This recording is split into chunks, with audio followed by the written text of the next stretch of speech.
When I took this job at the morgue, I didn't expect the cadavers to tell me how they really died.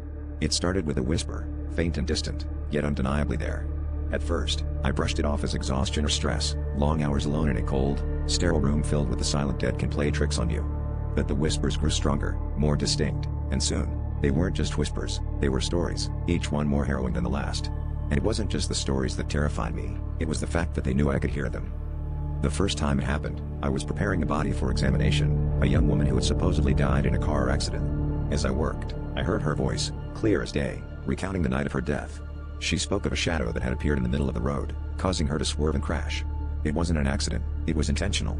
I stood frozen, scalpel in hand, as the realization sank in. Whatever was speaking to me wasn't bound by the rules of the living.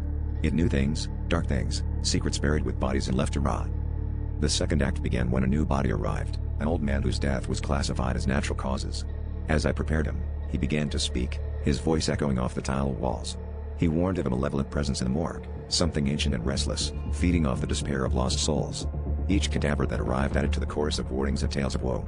It became clear that my role was not just to handle the dead but to bear witness to their truths, their unfinished stories lingering like a fog that clung to my every move. The climax came one stormy night when the power went out, plunging the morgue into darkness. I fumbled for my flashlight, heart racing, when I heard them, all the voices, all at once, rising to an unbearable crescendo. They were pleading, warning, and then, a single voice, louder than the rest, cut through the chaos, "You're next."